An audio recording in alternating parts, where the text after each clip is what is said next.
Hello friends, आज अपने एक नई सीरीज़ शुरू कर रहे हैं, ये मान लीजिए, और एक एक टॉपिक को अपन डीप से पढ़ने वाले हैं।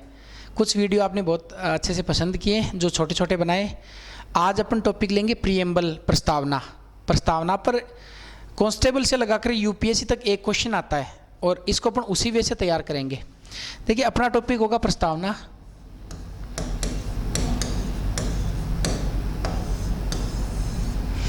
और ऑब्वियस ही बात है कि इसको अपन दो तीन भागों में बांटकर पढ़ेंगे। सबसे पहले प्रस्तावना के बारे में फैक्ट देखेंगे अपन, तथ्य क्या क्या है। उसके बाद में देखेंगे प्रस्तावना अपन को बताती क्या क्या है, किस किस बातों का पता चलता है, प्रस्तावना में क्या क्या अपन को जानकारियां मिलती हैं।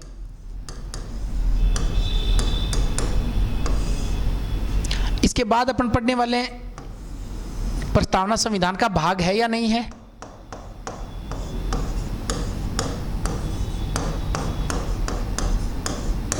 साथ ही पढ़ेंगे प्रस्तावना में संशोधन हो सकता है नहीं हो सकता।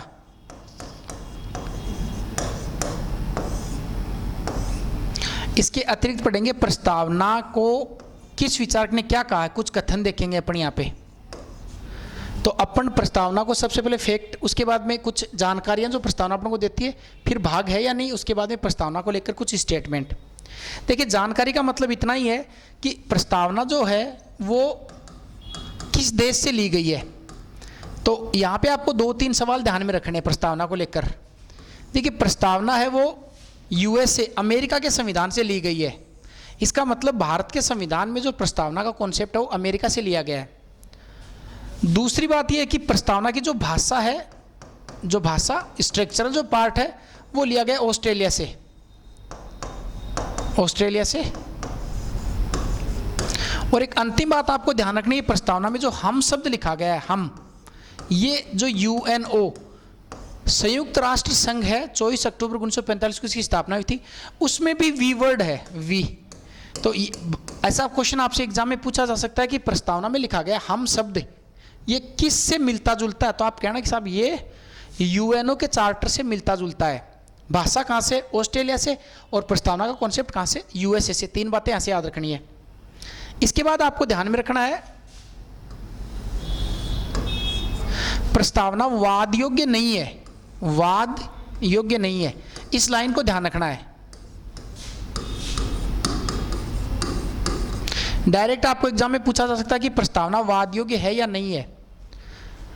मतलब क्या होता है वाद योग्य होने या नहीं होने का? इसका मतलब ये होता है कि मान लेते हैं प्रस्तावना में लिखा गया कि सभी लोगों को न्याय मिलेगा, न्याय। अब मान लेते हैं किसी व्यक्ति को न्याय नहीं मिला, तो क्या वो प्रस्तावना को लेकर कोर्ट में जा सकता है क्या कि सर प्रस्तावना में ऐसा लिखा गया कि मुझे न्याय मिलना चाहिए और यहाँ पे न्याय मुझे नहीं मिला। तो क्या ऐसा संभव है क्या कि ऐसा व्यक्ति कोर्ट में जा सकता है? तो आप ये कहना कि ना, ये संभव नहीं है कि व्यक्ति इस आधार को यहाँ चैलेंज कर दे। तो फिर आगे ये कि ये बात मूल अधिकारों में लिखी गई है, तो मूल अधिकारों को लेकर व्यक्ति सुप्रीम कोर्ट या हाई कोर्ट में जा सकता है, पर प्रस्तावना को इस आधार पर चैलेंज नहीं किया जा सकता कि इसमें कुछ बातों का उल्लेख किया गया है। क्लियर? तो आपको स्पष्ट याद रखना कि प्रस्तावना वाद योग्य नहीं है। इसका मतलब प्रस्तावना में जो कुछ भी लिखा गया है, प्रस्तावना में जो कुछ भी मेंशन किया गया है, वो डिबेटेबल नहीं है। इसके बाद अपन याद रखेंगे कि प्रीएम्बल जो है, प्रस्तावना जो है, इसको आगे न्यायिक आधार कहां पर दिया गया है, यह क्वेश्चन भी पूछा जा सकता है एग्जाम में। न्यायिक आधार, देखिए न्यायिक आधार का मतलब यह होता है, न्यायिक आधार का मतलब यह होता है कि प्रीएम्बल में जो कुछ लिखा गया है आगे संविधान में उस कहां से सपोर्ट करवाया गया है, ताकि प्रस्तावना में लिखे गए शब्दों को वजन मिल जाए तथा व्यक्ति उस आधार को चैलेंज कर दे। तो प्रस्तावना में लिखे गए शब्दों को न्यायिक आधार एक तो दिया गया भाग 3 में और एक दिया गया भाग 4 में। बात समझ में आ गई? इसके अलावा एक अंतिम फैक्ट आपको याद रखना कि प्रस्तावना पर कौन कौन सी क्रांतियों का प्रभाव पड़ा। तो प्रस्तावना पर आपको याद रखना कि 2 क्रांतियों का प्रभाव पड़ा। 2 क्रांति, अर्थात प्रस्तावना में जो कुछ भी लिखा गया है वो कहीं ना कहीं 2 क्रांतियों से जरूर प्रभावित है। एक आपको याद रखनी है फ्रांस की क्रांति, फ्रेंच रिवॉल्यूशन, और एक याद रखनी है आपको रशियन रिवॉल्यूशन, रूस की क्रांति, रूस की क्रांति। बंधुत्व जो शब्द है, बंधुत्व है, मैं आगे बताऊंगा आपको, फ्रांस की क्रांति से अडॉप्टेड है, फ्रांस से लिया गया है। और न्याय जो शब्द है, न्याय जो शब्द है ये अपन ने रूस की क्रांति से लिया है। तो ये क्वेश्चन भी पूछा जा सकता है कि प्रस्तावना में जो लिखा गया शब्द है फ्रांस की क्रांति से कौन सा शब्द प्रभावित है, तो आप कहना सर बंधुत्व है। और न्याय का जो कॉन्सेप्ट है प्रस्तावना में 3 प्रकार की जो न्याय है मैं आगे बताऊंगा आपको, वो न्याय वाला कॉन्सेप्ट अपने कहाँ से लिया है, वो अपने लिया है रूस की क्रांति से। और प्रस्तावना को न्यायिक आधार किस भाग में दिया गया, भाग 3 और 4 में। और प्रस्तावना वाद योग्य नहीं है, याद रखना, ठीक। इसके बाद अब आगे बात करेंगे अपने प्रस्तावना अपन को क्या क्या जानकारियां देती है, क्या क्या इंफॉर्मेशन प्रस्तावना से मिलती है, जानकारियां। तो देखिए अगर प्रस्तावना को एक नए तरीके से सिस्टमेटिक पढ़ना है तो सबसे पहले अपन को प्रस्तावना देखनी पड़ेगी। प्रस्तावना देखनी पड़ेगी इसका मतलब प्रस्तावना में ये लिखा गया है हम भारत के लोग, हम भारत के लोग, भारत के लोग, एक तो अपने लिए ये लाइन काम की है, हम भारत के लोग, एक तो अपने लिए ये लाइन काम की है। पूरी प्रस्तावना नहीं याद करें तो चल सकता है, पर कुछ कीवर्ड्स हैं जो अपन को याद करना है और फिर इस क्वेश्चन से सोल्व करेंगे टॉपिक को तो आप बहुत आसानी से कर लेंगे। हम भारत के लोग, एक तो ये टर्मिनोलॉजी यूज करी गई है। दूसरी है भारत को एक संपूर्ण प्रभुत्व संपन्न समाजवादी पन निरपेक्ष लोकतंत्रात्मक गणराज्य बनाएंगे, अर्थात हम भारत के लोग। दूसरी लाइन आपको याद रखनी है, भारत को क्या क्या बनाना है याद रखना। इसकी इंग्लिश में तो ट्रिक होती है संपूर्ण प्रभुत्व संपन्न समाजवादी पंथ निरपेक्ष लोकतंत्रात्मक गणराज्य, पर हिंदी में याद करना है। इसकी ट्रिक है स्पर्श प्लंग बनाएंगे, स्पर्श प्लंग, स्पर्श प्लंग। ये क्वेश्चन एग्जाम में डायरेक्ट पूछा गया कि प्रस्तावना में जो शब्द लिखे गए उनका क्रम बताइए। तो इसका मतलब है कि हम भारत के लोग और फिर भारत को क्या बनाएंगे, संपूर्ण प्रभुत्व संपन्न, संपूर्ण प्रभुत्व संपन्न समाजवादी पंथ निरपेक्ष लोकतंत्रात्मक गणराज्य। क्लियर हो गया, याद रखना है।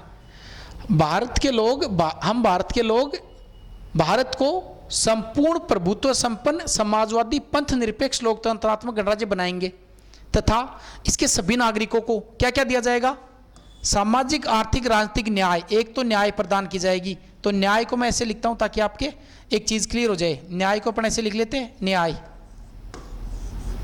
एक तो ऐसे लिखा जा सकता है, या न के हलन लगा के लिख लेते हैं न्याय, ऐसे न्याय। तो इसको हलंत वाले हिसाब से लिख लेते ताकि आपको कुछ चीज समझ में आए। देखिए न्याय, न्याय में कितने शब्द हैं, 3। इसका मतलब सभी नागरिकों को क्या देंगे, न्याय। कौन कौन सी, सामाजिक आर्थिक और राजनीतिक।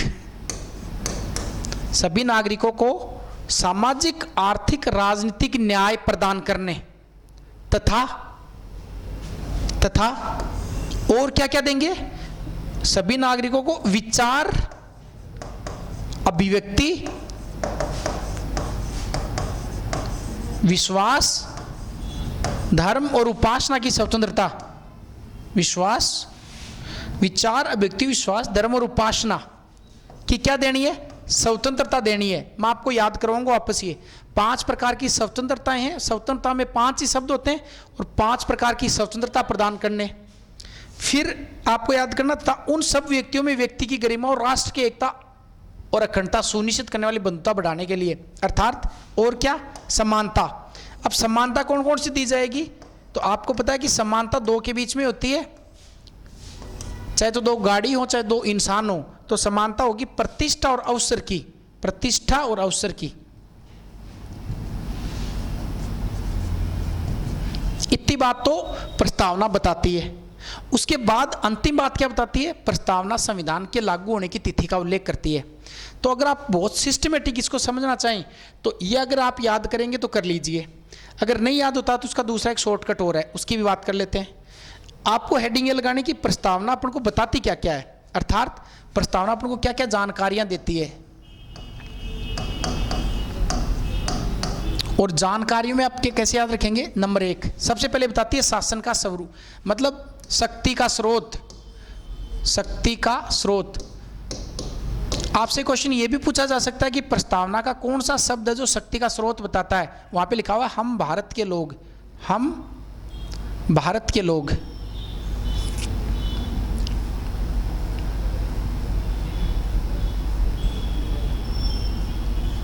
ये जो शब्द है ये शक्ति का स्रोत बताता है। और इसका एक मतलब ये भी है कि भारत में जो लोकप्रिय संप्रभुता है, लोकप्रिय संप्रभुता, लोकप्रिय संप्रभुता ये जनता में निहित है।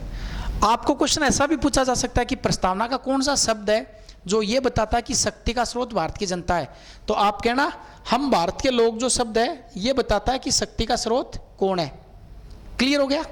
दूसरा प्रस्तावना बताता है शासन का स्वरूप, शासन का स्वरूप। अब आपसे यह भी पूछा जा सकता है कि शासन का स्वरूप प्रस्तावना की कौन सी लाइन बताती है। तो आपको मैंने बताया था, आपको याद रखना स्पर्श प्लंग, स्पर्श प्लंग।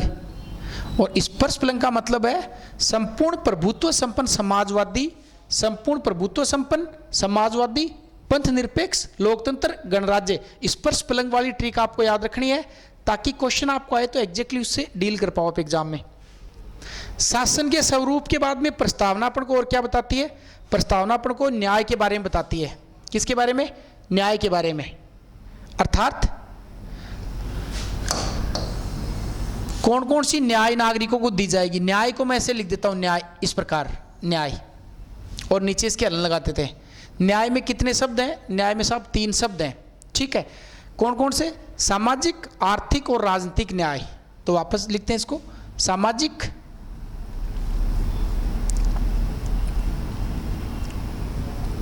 आर्थिक और राजनीतिक न्याय। 3 प्रकार की न्याय प्रस्तावना में उल्लेखित की गई हैं। इसके अलावा और क्या बताती है प्रस्तावना? स्वतंत्रता के बारे में, स्वतंत्रता के बारे में। और प्रस्तावना में कितने प्रकार की स्वतंत्रता का उल्लेख किया गया है? प्रस्तावना में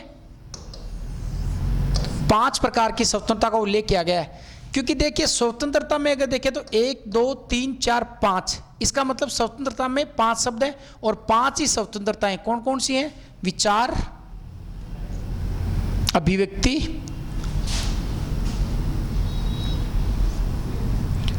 विश्वास, धर्म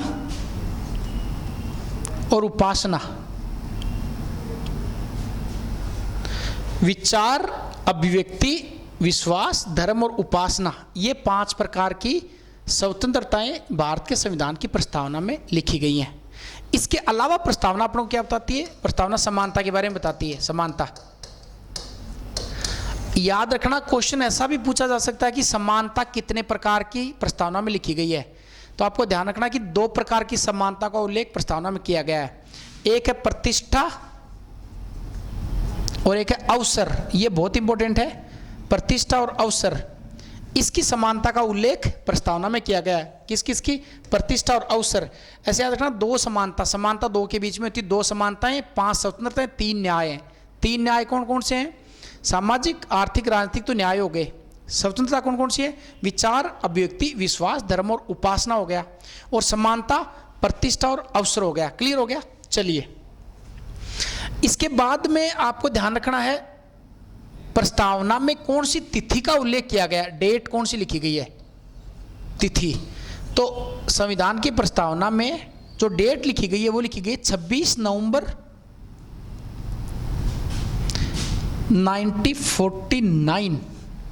1949। इसका मतलब यह है कि संविधान को अंगीकृत, अधिनियमित और आत्मा अर्पित करने की तिथि लिखी गई है 26 नवंबर 1949। अब पूरा रिवीजन करते हैं। सबसे पहले मैंने आपको बताया प्रस्तावना के बारे में। प्रस्तावना है वो अमेरिका के संविधान से ली गई है। उसके बाद आपको बताया कि प्रस्तावना की जो भाषा है वो ऑस्ट्रेलिया के संविधान से ली गई है। इसके बाद मैंने बताया कि संविधान प्रस्तावना में जो हम शब्द है वो UNO के चार्टर से मिलता जुलता है। इसके बाद मैंने आपको बताया कि प्रस्तावना में प्रस्तावना अपन को क्या क्या बताती है, या प्रस्तावना में कितनी क्रांतियों का प्रभाव पड़ा। तो 2 क्रांतियां, फ्रांस और रूस की क्रांति आपको ध्यान में रखना है।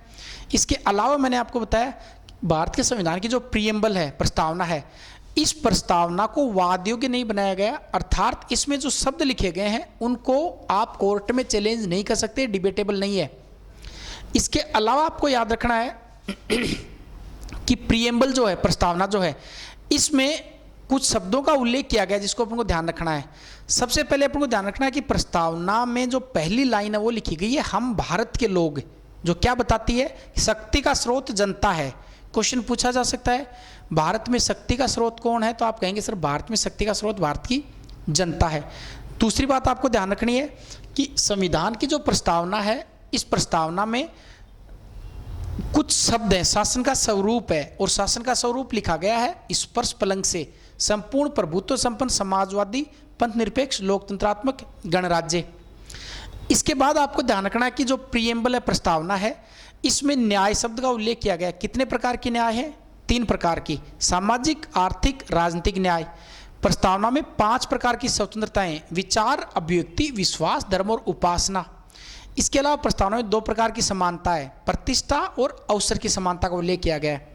इसके अलावा प्रस्तावना 26 नवंबर 1949 एक डेट है, उसका उल्लेख प्रीएम्बल करती है। अब एक चीज और देख सकते हैं, उसमें देख सकते हैं कि प्रस्तावना में संशोधन हो सकता है या नहीं हो सकता, संशोधन हो सकता है नहीं हो सकता।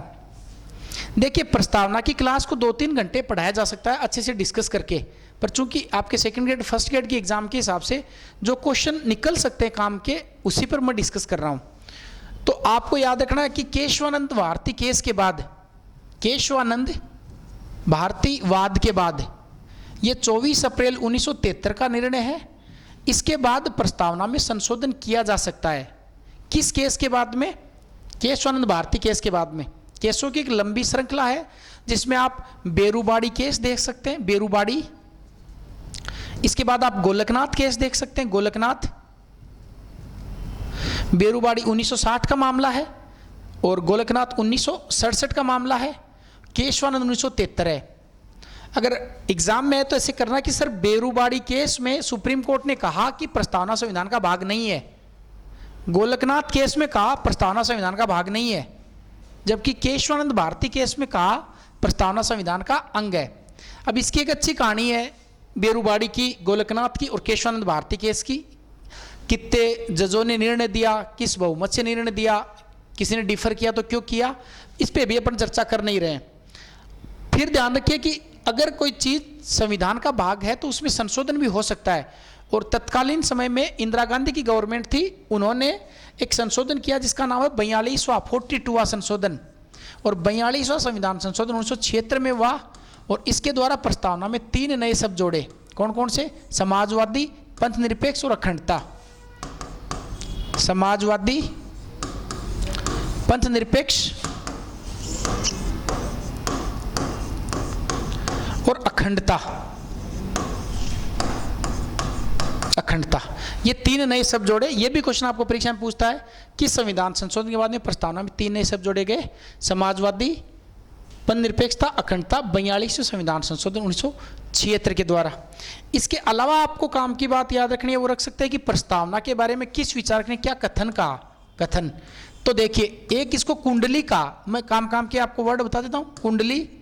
कुंडली का के मुंशी ने, KM मुंशी, प्रस्तावना को कुंडली का इन्होंने। इसके अलावा संविधान की प्रस्तावना को आत्मा किसने कहा? आत्मा, ये याद रखना आपको, नेहरू जी ने कहा है। देखिए, अनुच्छेद 32 को आत्मा डॉक्टर भीमराव अंबेडकर ने कहा है, पर प्रस्तावना को आत्मा नेहरू जी ने कहा है। प्रस्तावना को संविधान का परिचय पत्र किसने कहा है? परिचय पत्र ये कहा है NA पालकी वाला। इसके अलावा भी बहुत सारे विचारकों ने कथन रखे हैं, पर ये मोस्टली ये और ये एग्जाम में पूछे गए हैं। तो अभी अपना फोकस केवल आपको लिमिटेड टाइम में एक बार थोड़ा आपका रिवीजन हो जाए, उसके लिए ये पर्पज से क्लास है। क्वेश्चन इससे बाहर मुश्किल है जाना, क्योंकि यहाँ से क्वेश्चन बन ही जाते हैं एग्जाम में। इसके अलावा आप चाहते हैं कि इसको और डेप्थ में और डिटेल में बनाया जाए, तो आप नीचे कमेंट में बता सकते हैं कि कौन सा टॉपिक आपको और रिक्वायर्ड है। तो चलिए मिलते हैं एक नए टॉपिक के साथ में। बाय।